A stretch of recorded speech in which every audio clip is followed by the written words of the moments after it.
Hello guys, आज की video में हम ट्यूटोरियल देखेंगे कैनन 600D DSLR कैमरे का। तो देख सकते हैं कुछ ऐसा दिखता है ये कैमरा।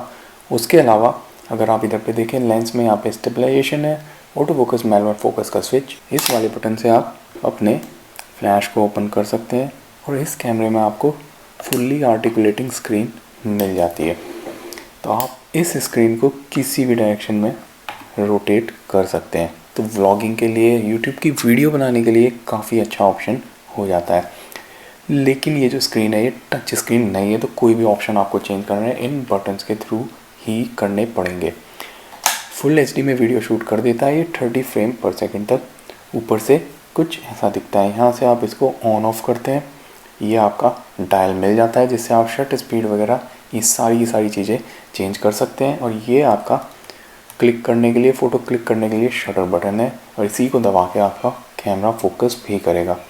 और ये आपको यहाँ पे मोड डायल मिल जाता है। तो जल्दी से इस कैमरे का ट्यूटोरियल देखते हैं। अगर चैनल पे फर्स्ट टाइम आए हैं आप तो चैनल को सब्सक्राइब कर लेना और बेल आइकन ज़रूर दबा देना। तो सबसे पहले हम बात करते हैं फ़ोटोग्राफी की। अगर आप इस कैमरे से फ़ोटोग्राफी करना चाहते हैं और अच्छे फ़ोटो लेना चाहते हैं तो आप या तो फुली मैनुअल मोड यानी एम मोड, या फिर AV एपर्चर वैल्यू या एपर्चर प्रायोरिटी मोड, या फिर TV टाइम वैल्यू या शटर प्रायोरिटी मोड, इनको यूज़ करें। अगर आप इन मोड्स को यूज़ करेंगे तो आपको कंट्रोल मिलेगा कैमरे के ऊपर। अदरवाइज़ कैमरा खुद से डिसाइड करेगा कि क्या उसको सेटिंग्स रखनी है और आप अच्छा फ़ोटो नहीं ले पाएंगे। अगर आप P मोड यूज़ करेंगे, P मोड आपका होता है प्रोग्राम ऑटो। तो इसमें आपका जो कैमरा है वो सारी की सारी सेटिंग्स डिसाइड करेगा, लेकिन उसके बावजूद भी आपका ISO पे, फोकसिंग पे, मीटरिंग पे और वाइट बैलेंस पे कंट्रोल रहेगा। अगर आप फुली ऑटो मोड यूज़ करते हैं तो तब आप कुछ भी कंट्रोल नहीं कर पाएंगे, कैमरा ही सब कुछ डिसाइड करेगा। तो अगर आप अच्छी फ़ोटोग्राफी करना चाहते हैं, आप या तो M मोड को यूज़ करें या AV मोड को या TV मोड को। तो सबसे पहले हम देखते हैं M मोड। तो M मोड बेसिकली होता है फुली मैनुअल मोड। तो इस मोड में आप कैमरे की शटर स्पीड और एपर्चर दोनों की वैल्यू को सेट करते हैं। तो जल्दी से हम देखते हैं कि कैसे आपको एपर्चर और शटर स्पीड चेंज करनी है। तो मैंने कैमरे को M मोड पे डाल दिया। आप देख सकते हैं M यहाँ पे दिखा रहा है आपको। अगर ये स्क्रीन बंद हो जाए तो आप इन्फो वाले बटन को भी दबा सकते हैं। इन्फो वाले बटन को आप दबाएंगे तो वापस से ये स्क्रीन आपकी दिखनी स्टार्ट हो जाएगी। तो फुली मैनुअल मोड में अगर आपको शटर स्पीड चेंज करनी है, ये देखिए आपकी शटर स्पीड दिखा रहा है, तो उसके लिए आपको इस वाले डायल को घुमाना होगा। तो आप देखना कि जब मैं इस डायल को घुमा रहा हूँ तो ये शटर स्पीड की वैल्यू चेंज हो रही है। ठीक है, तो मैं अभी 18-55 का किट लेंस यूज़ कर रहा हूँ। तो मैं अपनी शटर स्पीड कम से कम 1/50 रखूँगा ताकि मुझे शार्प फ़ोटो मिल जाए। अगर बहुत ज़्यादा कम आप शटर स्पीड रखो तो कैमरा शेक आपका आ सकता है, फ़ोटो आपकी ब्लर्ड हो सकती है। फिर ये दूसरी वैल्यू है आपकी एपर्चर की। तो इसको अगर आपको चेंज करना है तो आपको ये वाला बटन, इस बटन को दबाइए और ये जो ऊपर में जो बटन है डायल जिससे हमने शटर स्पीड चेंज की थी उसको भी साथ में घुमाइए। देखिए एपर्चर की वैल्यू चेंज हो रही है। तो अभी के लिए मैं एपर्चर की वैल्यू को थोड़ा कम रखूँगा। ठीक है, कम रखेंगे एपर्चर की वैल्यू तो आपके कैमरे में ज़्यादा लाइट आएगी, ज़्यादा क्लीन इमेज मिलेगी और आपको बैकग्राउंड ब्लर भी ज़्यादा मिलेगा। अब अगली चीज़ आप देख सकते हैं ISO। तो ISO की वैल्यू को अगर आपको चेंज करना है तो आप ये जो ऊपर में यहाँ पे आपको बटन दिख रहा है ISO का, इसको दबाएं और साथ में इस डायल को घुमाएं। तो अगर आप कैमरे को ऑटो ISO पे डाल दोगे तो फिर आपका camera depending on the lighting situation अपने आप डिसाइड कर लेगा कि क्या उसको ISO की वैल्यू रखनी है। तो मैं रिकमेंड करूँगा कि आप कैमरे को ऑटो ISO पे डाल दें। तो मैंने ISO का बटन दबाया तो आप देख सकते हैं ये कैमरा 6400 के ISO तक जाता है। तो इसको मैंने ऑटो पे डाल दिया। तो अब कैमरा खुद ब खुद पिक कर लेगा कि क्या उसको ISO रखना है जो आपने शटर स्पीड और एपर्चर रखा है। जैसे कि इस केस में अगर आप देखें तो इसने 3200 का ISO चूज़ किया है जो अभी की अवेलेबल लाइटिंग है उसके अकॉर्डिंग। अब सबसे मेन चीज़ आ जाती है फोकसिंग, कि आपको कौन सा फोकस मोड यूज़ करना है और आप कहाँ पे फोकस करना चाहते हैं। सिंगल पॉइंट कर रहे हो आप या ऑटो फोकस यूज़ कर रहे हो। तो मैं आपको बताता हूँ कि वो चीज़ें आपको कैसे करनी है। तो उसके लिए आपको दबाना होगा ये AF वाला बटन। आप देखिए यहाँ पे आपको AF का बटन मिल जाता है। तो आपको इस कैमरे में 3 मोड मिलते हैं ऑटो फोकस के। तो आप देख सकते हैं 1 शॉट, AI फोकस और AI सर्वो। तो वन शॉट में बेसिकली आपने एक जगह फोकस को लॉक कर दिया तो आपका कैमरे का फोकस वहीं लॉक रहेगा, ठीक है। तो ये उस केस में यूज़फुल हो जाता है अगर आपका जो सब्जेक्ट है जिसका आप फ़ोटो ले रहे हैं वो मूव नहीं कर रहा है। फिर आपका आ जाता है AI सर्वो। तो AI सर्वो बेसिकली उस सिचुएशन के लिए कि आपने एक जगह फोकस लॉक किया और अगर आपका सब्जेक्ट मूव करता है तो आपका फोकस भी उसको ट्रैक करेगा और मूव अराउंड करेगा। हालांकि इस कैमरे की फोकस ट्रैकिंग इतनी भी अच्छी नहीं है, लेकिन अगर आपको sports photography, wild life photography करनी है तो उस केस में आप AI सर्वो को यूज़ करें। और जो मिडिल में आप देख रहे हैं AI फोकस, तो बेसिकली ये इस वाले मोड और इस वाले मोड दोनों का मिक्सचर है। तो कैमरा खुद ब खुद डिसाइड करेगा कि उसको वन शॉट यूज़ करना है या AI सर्वो, अगर आप इसको AI फोकस पे डालते हैं तो अगर आपको अच्छी फ़ोटो लेनी है, स्टिल सब्जेक्ट्स के फ़ोटो लेने हैं, वेडिंग फोटोग्राफी वगैरह करनी है तो आप वन शॉट पे रखें, आपको शार्प फ़ोटो मिल जाएंगे। तो अभी के लिए मैंने इसको वन शॉट पे डाल दिया है। फिर हमारा आ जाता है कि फोकस पॉइंट हम कहाँ पे रखते हैं, फोकस एरिया हमारा कौन सा होगा। तो उसको चेंज करने के लिए आपको दबाना होगा ये वाला बटन। तो देखिए मैंने इस बटन को दबाया, अब मेरे पास ऑटो फोकस सिलेक्शन का ऑप्शन आ गया। तो इस कैमरे में आपको 9 ऑटो फोकस पॉइंट मिल जाते हैं, जिसको कि आप इस वाले बटन को दबाएं और ये जो ऊपर में डायल है इसको रोटेट करें तो आप देखिए ये आपका मूव अराउंड कर रहा है। तो अगर आपका सब्जेक्ट ऊपर की तरफ है तो आप इसको ऊपर रखें, ठीक है। अगर आप इसको ऑटोमेटिक सिलेक्शन पे डाल देंगे तो आपका कैमरा ही खुद ब खुद डिसाइड करेगा कि कहाँ उसको ऑटो फोकस करना है, आप कंट्रोल नहीं कर पाएंगे। लेकिन अगर आप अच्छी फ़ोटो लेना चाहते हैं तो आप अपना ऑटो फोकस पॉइंट खुद डिसाइड करें। तो अगर मान लीजिए आपका सब्जेक्ट सेंटर में है तो आप इसको सेंटर में रखें, अगर इधर है तो इधर रखें, ठीक है। तो इस तरीके से डिपेंडिंग ऑन कि कहाँ आपका सब्जेक्ट है आप इस ऑटो फोकस पॉइंट को मूव अराउंड कर सकते हैं। तो अभी के लिए मैंने इसको सेंटर में रख दिया है। तो अब हमने ये सारी चीज़ें सेट कर दी है। अब हम इस कैमरे से फ़ोटो ले सकते हैं ताकि आप लोग देख सकें कि मैं कैसे फ़ोटो ले रहा हूँ। तो मैं इस कैमरे का लाइव व्यू ऑन कर देता हूँ। तो लाइव व्यू ऑन करने के लिए ये वाला जो बटन है इसको दबाना होगा। तो आप देख सकते हैं सामने आपको दिख रहा है एक गिटार रखा हुआ। अब मैं उस शटर बटन को बता देता हूँ, मैं आपको इस वाले बटन को दबाऊंगा, हाफ प्रेस करूँगा तो सबसे पहले मेरा फोकस लॉक होगा और फिर उसके बाद कैमरा फ़ोटो क्लिक कर लेगा। तो कैमरे ने फोकस कर लिया। जब ये बॉक्स ग्रीन हो जाता है तो आपका फोकस लॉक हो जाता है और फ़ोटो हमारा क्लिक हो गया है। आप देख सकते हैं कितना बेहतरीन हमारा फ़ोटो आया है। मैं आपको जूम करके दिखा देता हूँ। तो आप देख सकते हैं एकदम क्लियर और शार्प हमारा फ़ोटो आया है। तो बहुत ही ईजी है मैनुअल मोड को यूज़ करना, बहुत ही सिंपल टू यूज़ ये कैमरा है। तो अब हम अगले मोड की तरफ चलते हैं जो कि है हमारा AV मोड या एपर्चर वैल्यू या एपर्चर प्रायोरिटी। तो मैंने कैमरे को डाल दिया है AV मोड पे, ठीक है। तो AV मोड यानी एपर्चर प्रायोरिटी मोड। तो बेसिकली इस मोड में हम एपर्चर की वैल्यू को सेट करते हैं और जो शटर स्पीड है वो camera depending on the aperture value खुद ब खुद डिसाइड करता है। तो इस केस में सिर्फ और सिर्फ आपको एपर्चर की वैल्यू को सेट करना है। तो अभी देखिए एपर्चर की वैल्यू 4.5 सेट है, तो मैंने इसको 4 कर दिया है, ठीक है। तो अब जो शटर स्पीड है वो मुझे सेट करने की ज़रूरत नहीं है। और इस वैल्यू को चेंज करने के लिए आपको, जब आप AV मोड में हैं, आपको सिर्फ इस वाले डायल को रोटेट करना है। इस बार आपको इस प्लस माइनस AV वाले बटन को दबाने की ज़रूरत नहीं है, ठीक है। जब आप फुली मैनुअल मोड में होते हैं तब आप एपर्चर की वैल्यू इस वाले बटन को दबा के और उस डायल के थ्रू करते हैं, लेकिन इस बार आप डायरेक्टली इस डायल के थ्रू देखिए एपर्चर की वैल्यू को आप चेंज कर सकते हैं। तो मैंने इसकी वैल्यू 4 रख दी है। ISO को हम पहले ही ऑटो डाल चुके हैं, ठीक है। फोकस मोड हमारा वन शॉट है और मिडिल में हमारा फोकस पॉइंट है। तो हम फिर से लाइव व्यू में जाते हैं एक बार, और लाइव व्यू में सिर्फ आप लोगों को स्क्रीन दिख सके इसलिए कर रहा हूँ। अदरवाइज़ अगर आप फोटोग्राफी कर रहे हैं तो आप लाइव व्यू को यूज़ ना करें, आप इस व्यू फाइंडर को यूज़ करें। इसके अंदर आपको वो 9 ऑटो फोकस पॉइंट दिख जाएंगे।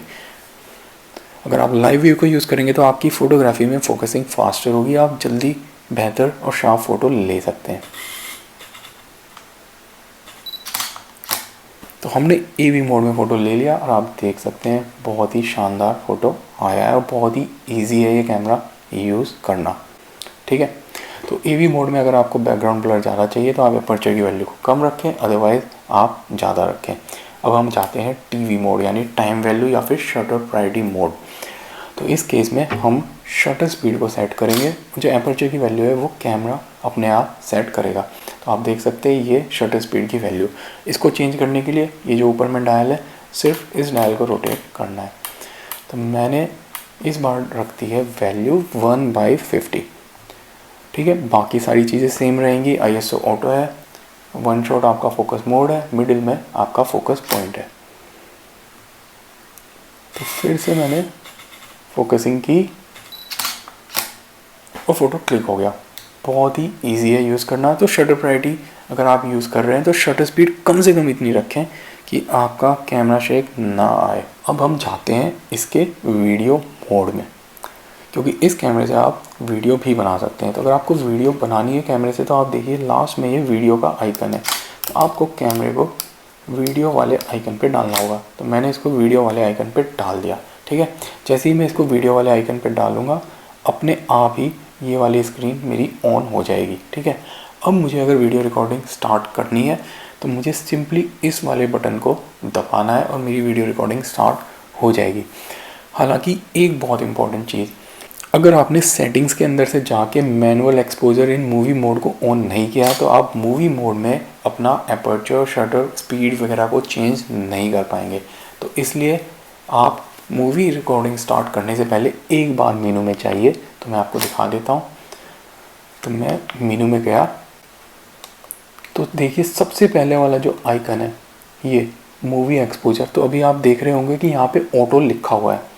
तो आप इसे ऑटो से कर दें मैनुअल पे। अगर आपका ये ऑटो पे सेट है, तब आप जब मूवी या वीडियो रिकॉर्ड कर रहे हैं तो तब आप ना तो एपर्चर चेंज कर पाएंगे और ना शटर स्पीड।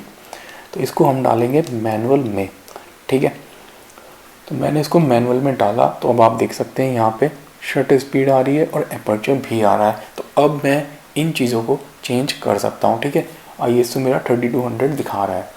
ISO की वैल्यू को मुझे चेंज करना है तो मैं यहाँ से चेंज कर सकता हूँ। हालांकि मैंने इसको ऑटो पे डाल दिया है, तो अब कैमरा खुद ब खुद पिक कर लेगा क्या उसको ISO रखना है। अब मूवी मोड में आपको शटर स्पीड चेंज करनी है, तो आपको ऊपर में ये जो डायल है, सिर्फ इस डायल को रोटेट करना होगा। देखिए आप ध्यान से, मैंने इस डायल को रोटेट किया और मेरी शटर स्पीड चेंज हो रही है। तो ये वाला कैमरा आपका 30 फ्रेम पर सेकंड तक वीडियो शूट करता है फुल HD में।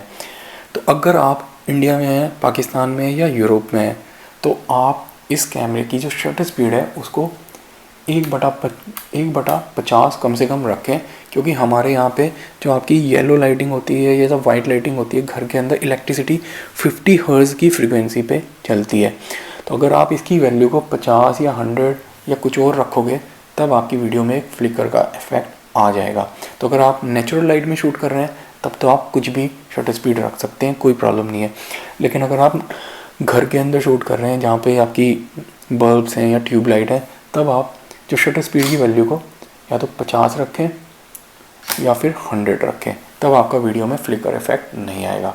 अब ये जो सेकंड वैल्यू है एपर्चर की, आपको इसको चेंज करना है। तो उसके लिए आपको ये वाला बटन AV ± और ये जो ऊपर में डायल है इसको रोटेट करना होगा। देखिए आप देख सकते हैं ये वैल्यू हमारी अब ईज़िली चेंज हो रही है।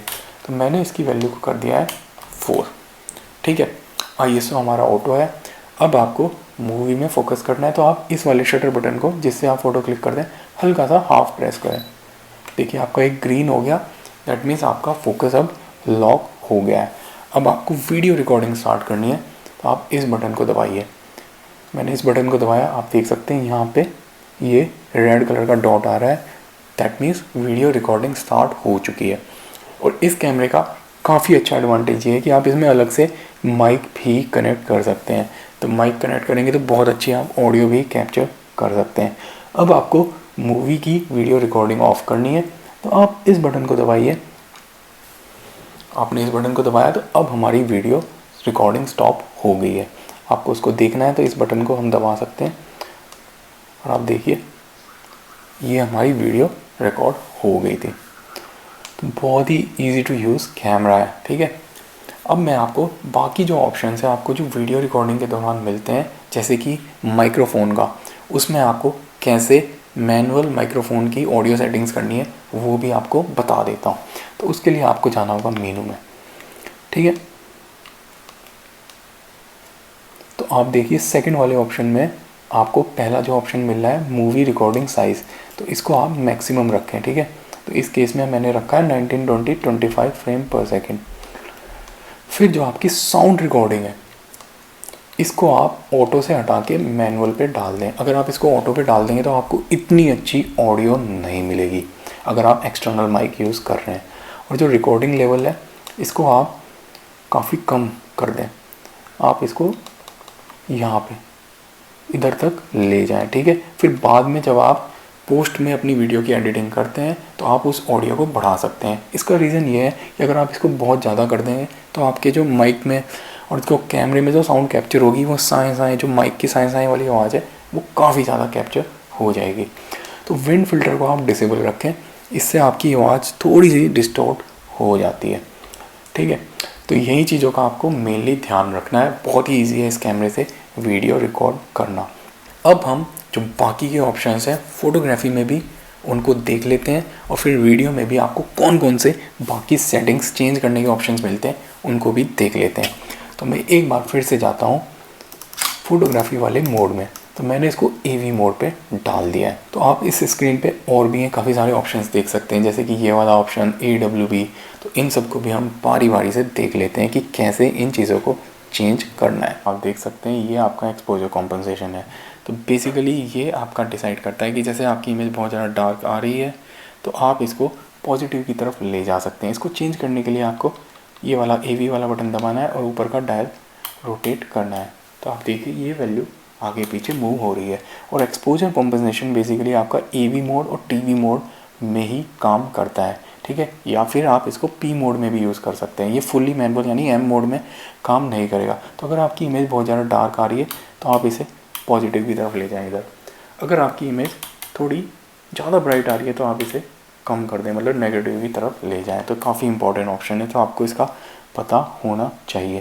तो आपका ये हो जाता है आपका पिक्चर स्टाइल या पिक्चर कंट्रोल। तो बेसिकली ये आपके फ़िल्टर्स होते हैं। अगर आपके जैसे कि मान लीजिए ब्लैक एंड वाइट इमेज करनी है आपको या ज़्यादा कॉन्ट्रास्टी इमेज करनी है, तो अगर आपको इसको चेंज करना है तो सबसे नीचे वाला ये जो आइकन है ये इसको आपको दबाना होगा, ठीक है। तो ये पिक्चर स्टाइल में आपको ऑटो मिल जाता है, स्टैंडर्ड मिल जाता है, पोर्ट्रेट मिल जाता है, लैंडस्केप मिल जाता है, न्यूट्रल मिल जाता है, ठीक है। मोनोक्रोम आपका ब्लैक एंड वाइट। तो अगर आप मेरी राय माने तो आप इसको स्टैंडर्ड पे रखें या फिर ऑटो पे रखें। बाद में आप अपने लैपटॉप में या मोबाइल में फ़ोटोज़ को डाउनलोड करके जैसा मर्जी चाहें उनको एडिट कर सकते हैं, ठीक है।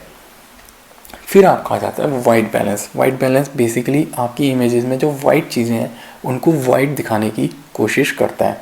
तो ये भी काफ़ी इम्पॉर्टेंट है। इसको चेंज करने के लिए आपको ये वाला बटन WB इसको दबाना होगा। तो अगर आप इसको ऑटो पे रखेंगे तो कैमरा खुद ब खुद देख लेगा कि यार ये घर के अंदर शूट कर रहा है या धूप में है या क्लाउडी, तो उसी हिसाब से वो वाइट कलर क्या वाइट बैलेंस सेट कर देगा। लेकिन अगर आप थोड़ा एडवांस जाना चाहते हैं तो इसमें आपको प्रीसेट्स भी मिल जाते हैं। जैसे कि आप धूप में शूट कर रहे हो, ये सन हो गया, ये शेड हो गया, ये क्लाउड हो गया, ये येलो लाइट आपके घर में, और ये वाइट लाइट ट्यूब लाइट की, ये फ्लैश हो गया। और यहाँ पे आप अपनी खुद की कस्टम वैल्यू भी स्पेसिफाई कर सकते हैं। तो अगर आप एक बिगिनर हैं तो आप इसको AWB यानी ऑटो वाइट बैलेंस पे डाल दो।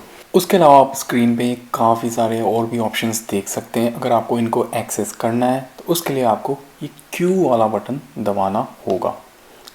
तो जैसे ही मैंने Q वाला बटन दबाया तो मेरे पास एक्सेस आ गई इन सभी ऑप्शंस की। तो इसमें से जो सबसे पहला वाला ऑप्शन आपको दिख रहा है वो है आपका फ्लैश के लिए, ठीक है। तो फ्लैश का जो कॉम्पनसेशन है बेसिकली ये डिसाइड करता है कि जब आप फ्लैश को यूज़ करते हैं तो वो कितनी लाइट थ्रो करेगा। तो अगर आपने इसको पॉजिटिव में रखा है तो आपका फ्लैश जब फायर करेगा तो वो काफ़ी ज़्यादा पावरफुली करेगा, ज़्यादा लाइट थ्रो करेगा, ठीक है। अगर आपने इसको कम रखा है नेगेटिव की तरफ तो आपका फ्लैश कम पावर के साथ फायर करेगा। तो अगर आपको ज़्यादा लाइट चाहिए फ्लैश से तो आप इसको प्लस में रखें, वरना आप इसको कम रखें। फिर हम आ जाते हैं, इसको तो हमने देख लिया, इसको भी देख लिया है। फिर आपका आ जाता है ऑटो लाइटिंग ऑप्टिमाइज़र। तो इसको आप स्टैंडर्ड पे रखें। ये बेसिकली आपकी इमेज में जो कंट्रास्ट और ब्राइटनेस है उसको एडजस्ट करने की कोशिश करता है। फिर आपका आ जाता है फ्लैश वाला फायरिंग, तो इसको आप पहले वाले ऑप्शन पे रखें। उसके बाद आपका आ जाता है ड्राइव मोड, तो इसमें आपको काफ़ी ऑप्शंस मिल जाते हैं, जैसे कि सिंगल शूटिंग अगर आप यूज़ कर रहे हैं और आपने अपने शटर बटन यानी इस बटन को एक बार दबाया है तो आपका कैमरा एक ही फ़ोटो क्लिक करेगा। अगर आपने इसको कंटिन्यूस मोड पे डाल दिया है तो आपने जब तक इस शटर बटन को दबाया हुआ है आपका कैमरा खच खच फ़ोटो कंटिन्यूसली क्लिक करता रहेगा। फिर आपका आ जाता है सेल्फ टाइमर। अगर आप रिमोट यूज़ कर रहे हैं कैनन वाला तो तब आप रिमोट के थ्रू एक 10 सेकंड का टाइमर यूज़ कर सकते हैं। कैमरे के सामने जाके बैठ सकते हैं और आपका कैमरा आपकी फ़ोटो क्लिक कर देगा 10 सेकंड के बाद। फिर आपका आ जाता है सेल्फ टाइमर बेसिकली आपने कैमरे को सेल्फ टाइमर पर डाल दिया और आप कैमरे के सामने जाके बैठ गए, 2 सेकंड के बाद कैमरा फ़ोटो क्लिक कर देगा। और इस केस में आप देख सकते हैं इस वैल्यू को हम कम ज़्यादा कर सकते हैं, मैक्सिमम हम 10 तक ले जा सकते हैं। ठीक है, तो बेसिकली ये आपके कितने मल्टीपल शॉट्स क्लिक करेगा कंटिन्यूस मोड में ये डिसाइड करेगा। अगर मैंने इसको 10 पे सेट कर दिया तो 10 फ़ोटो लगातार ये खींच देगा। ठीक है, अभी के लिए अगर आप बिगिनर हैं तो आप इसको सिंगल शूटिंग पे रखें ताकि आपके कैमरे का शटर राउंड बहुत ज़्यादा ना बढ़े। उसके बाद आपकी आ जाती है ये इमेज का साइज़, तो आप इसको लार्ज रखें। ठीक है, अगर आप इसको इस वाले पे डाल देंगे तो आपकी जो इमेज की जो क्वालिटी है वो थोड़ी सी कम हो जाएगी, तो आप इसे मैक्सिमम क्वालिटी पे रखें। ठीक है, उसके अलावा आपको यहाँ पे ऑप्शन भी मिल जाता है अगर आपको रॉ में फ़ोटो क्लिक करना है। रॉ फ़ोटो को एडिट करने के लिए आपको अलग से सॉफ्टवेयर चाहिए। अगर आपके पास नहीं है सॉफ्टवेयर, आपको रॉ फ़ोटो को एडिट करना नहीं आता, तो तब आप इसको ये जो सबसे पहले वाला ऑप्शन है इस पर सेलेक्ट करें। लेकिन अगर आप प्रोफेशनल फ़ोटोग्राफ़र हैं तब आप रॉ प्लस एल को भी सिलेक्ट कर सकते हैं या फिर रॉ को। रॉ फ़ोटो में आपको ज़्यादा डिटेल्स मिल जाते हैं, एडिटिंग के बाद वो फ़ोटोज़ को आप और ज़्यादा एनहांस कर सकते हैं। तो अभी के लिए मैं इसको एल पे डाल देता हूँ अगर आप बिगनर हैं तो। ठीक है, तो ये सारे ऑप्शन हमने देख लिए। उसके अलावा ये वाला ऑप्शन भी काफ़ी इंपॉर्टेंट है, मीटरिंग, जो मुझसे मिस हो गया था। तो अब हम इसमें चाहते हैं तो इसमें आपको 4 ऑप्शन मिल जाते हैं। पहले वाला इवेल्यूएटिंग मीटरिंग, फिर पार्शियल मीटरिंग, फिर आपका स्पॉट मीटरिंग और फिर सेंटर वेटेड एवरेज। तो मीटरिंग बेसिकली ये होता है कि आपके सीन में जो लाइट पड़ रही है उसकी लाइट को कैमरा रीड करके एक एक्सपोजर तैयार करता है। तो डिपेंडिंग ऑन द सिचुएशन आप इसमें से कोई सा एक यूज़ कर सकते हैं। जैसे कि अगर आपका सब्जेक्ट बहुत ज़्यादा बैकलिट है तो आप पहले वाला यूज़ करें। पार्शियल मीटरिंग अगर आपका देखिए जैसे कि ब्राइट बैकग्राउंड भी है और जो सामने वाला जो आपका सब्जेक्ट है वो भी ब्राइटली है, ठीक है, तो इस केस में आप पार्शियल को यूज़ करें। स्पॉट मीटरिंग आप एक पर्टिकुलर जो स्पॉट है उस पर जो लाइट पड़ रही है उसके अकॉर्डिंग एक्सपोजर तैयार करना चाहते हैं तो आप स्पॉट को यूज़ करें। ठीक है, सेंटर वेटेड एवरेज जो आपके सेंटर में मेन चीज़ें हैं उसमें आपकी क्या लाइट पड़ रही है उसके अकॉर्डिंग आपको एक्सपोजर तैयार करना है, तो उसके लिए आपका ये वाला ऑप्शन हो जाता है। तो हमने फ़ोटोग्राफी के लिए सारे के सारे ऑप्शंस कवर कर लिए। तो अब मैं एक बार फिर से वीडियो मोड में चाहता हूँ, उसमें क्या क्या सेटिंग्स हमें चेंज करनी है वो मैं आपको दिखा देता हूँ। ठीक है, मैंने इसको यहाँ पे डाला तो आप देख सकते हैं वीडियो की स्क्रीन आपको नज़र आ रही होगी। अब इस वाली स्क्रीन में भी अगर आप इस क्यू को दबाएंगे तो आप ये सारे डिफरेंट ऑप्शंस यहाँ पे एक्सेस कर सकते हैं। जैसे कि यहाँ पे आपको AF लाइव वाला ऑप्शन मिल जाता है कि लाइव मोड में आप कौन कौन से ऑटो फोकस वाले ऑप्शन को यूज़ करना चाहते हैं। एक होता है आपका AF लाइव, ठीक है, ये वाला होता है आपका AF विद फेस ट्रैकिंग। तो अगर आप कैमरे के सामने जाके बैठ जाते हैं तो कैमरा आपका चेहरे को खुद डिटेक्ट कर लेगा वीडियो में और उस पर ऑटो फोकस करने की कोशिश करेगा। ठीक है, फिर आपका हो जाता है AF क्विक। ठीक है, तो कैमरा इसमें क्या है बेसिकली आपका जो लाइव व्यू को थोड़ी देर के लिए बंद करेगा कैमरा। ठीक है, तो वो आपका जो मिरर फ्लिप होगा फिर चीज़ों को फ्लिप करने की कोशिश करेगा। तो अगर आप वीडियो रिकॉर्डिंग स्मूथली करना चाहते हैं तो आप या तो पहले वाला ऑप्शन यूज़ करें या फिर दूसरे वाला। ठीक है, मैं रिकमेंड करूँगा कि पहले वाला ऑप्शन यूज़ करें क्योंकि इस कैमरे की वीडियो ट्रैकिंग इतनी अच्छी नहीं है,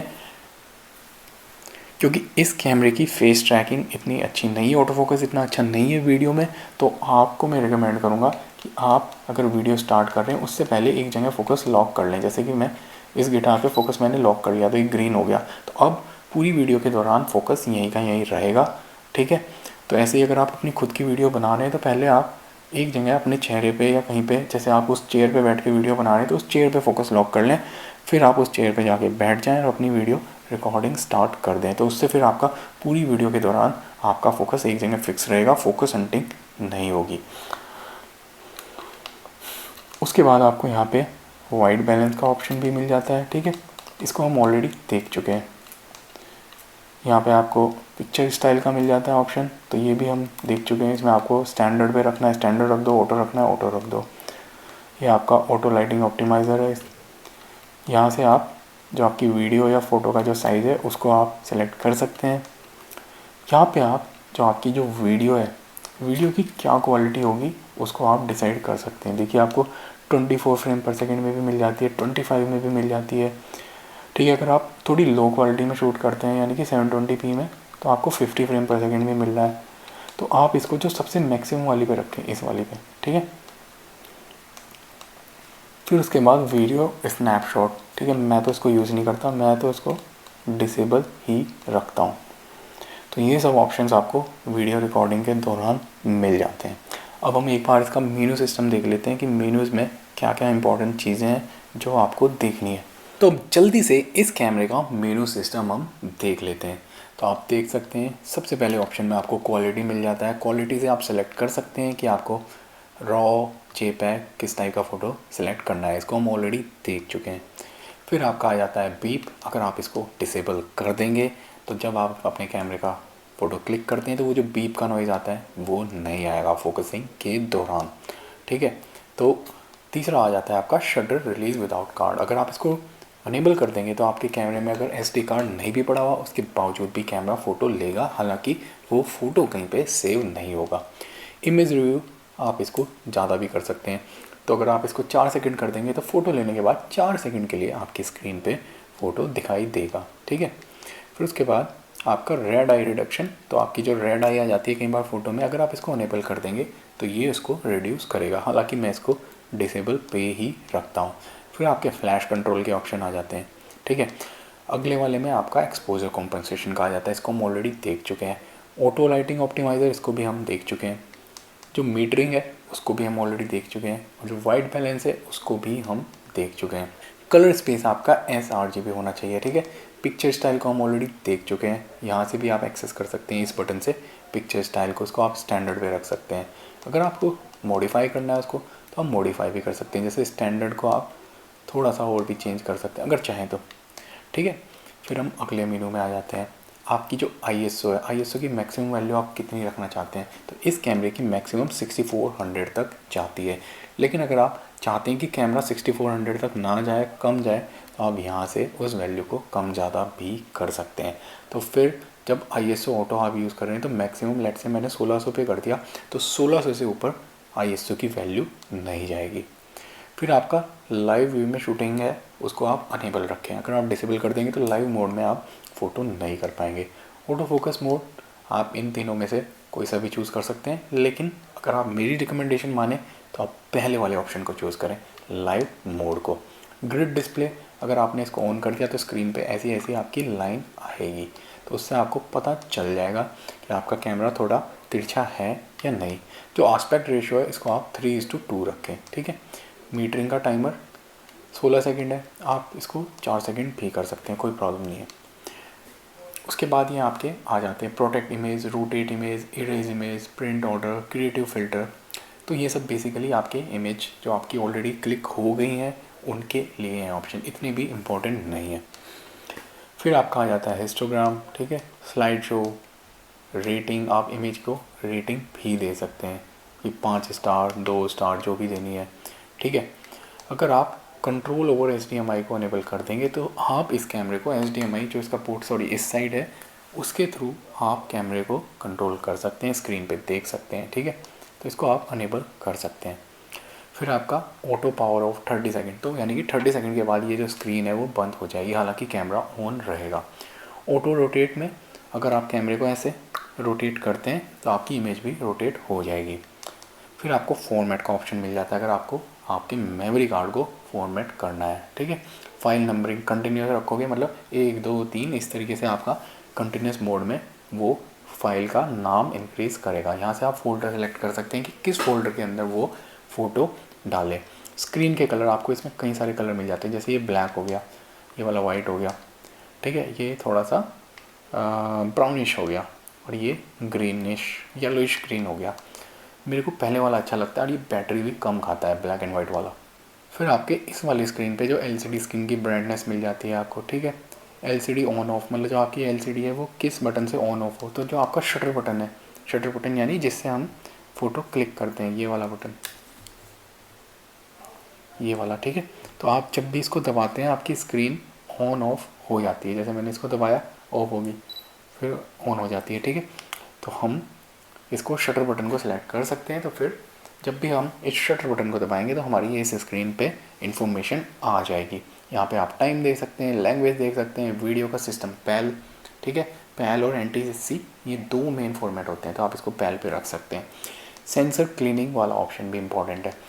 आप अगर इसको कर देंगे ऑटो क्लीनिंग पे, तो फिर जितनी दफ़ा आपका कैमरा ऑन या ऑफ होगा वो सेंसर को क्लीन करेगा, ठीक है। तो आप इसको अनेबल पे डाल सकते हैं। अगर आप इसको क्लीन नाउ पे करेंगे तो जब आप क्लीन नाउ पे क्लिक करेंगे तो आपका सेंसर क्लीन होगा।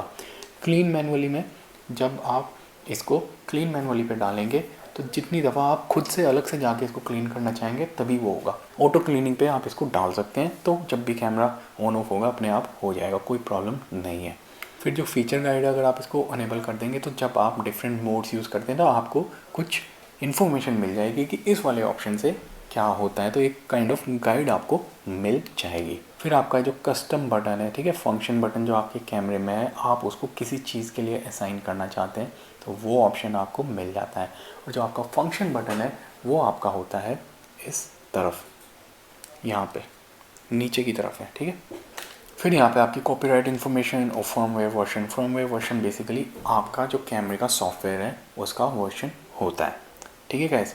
अब मैं इस कैमरे को डाल देता हूँ वीडियो मोड पे, ठीक है। इसको मैंने डाल दिया वापस से वीडियो मोड पे, क्योंकि जब आप वीडियो मोड पे कैमरे को डालते हैं और अब मैं जब मेनू को क्लिक करूँगा तो मुझे कुछ डिफरेंट ऑप्शंस मिलेंगे जो सिर्फ वीडियो से रिलेटेड है। तो आप देख सकते हैं ये जो पहले वाला ऑप्शन है ये मूवी से रिलेटेड है और दूसरे और तीसरे वाला भी। तो इस वाले ऑप्शन को मैंने आपको पहले भी दिखाया था। यहाँ से आप मूवी का जो एक्सपोजर मोड है मैनुअल रखना है या ऑटो रखना है वो डिसाइड कर सकते हैं। तो आप इसको हमेशा मैनुअल रखें, तभी आप अच्छी ऑडियो बना पाएंगे, ठीक है। मूवी के अंदर आप लाइव मोड रखें ऑटो फोकस का, ठीक है। फिर उसके बाद AF विद शटर बटन, तो अगर आप इसको डिसेबल कर देंगे, ठीक है, तो आप जब ये शटर बटन दबाएंगे तो उस दौरान आपका मूवी में ऑटो फोकस नहीं होगा, तो आप इसको अनेबल रखें, ठीक है। शटर एक्सपोजर लॉक बटन, मतलब किस बटन से आप एक्सपोजर को लॉक करना चाहते हैं, तो आप AEAF लॉक कर सकते हैं। तो जब आप शटर बटन को दबा देंगे और आपका फोकस लॉक हो जाएगा तो उस दौरान फिर आपका एक्सपोजर भी लॉक हो जाएगा और ऑटो फोकस भी फिर वो मूव नहीं करेगा। रिमोट कंट्रोल अगर आप यूज़ करते हैं तो आप इसको अनेबल कर सकते हैं, अगर आपके पास है रिमोट तो, ठीक है। बाकी इतने इंपॉर्टेंट ऑप्शन नहीं है।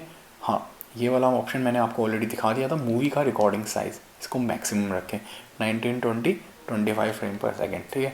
साउंड रिकॉर्डिंग को मैनुअल रखें, इसको मैं आपको ऑलरेडी दिखा चुका हूँ। फिर आपका एक्सपोजर कॉम्पनसेशन आ जाता है इसमें, इसको आप एक्सपोजर कॉम्पनसेशन को इस वाले बटन के थ्रू भी एक्सेस कर सकते हैं।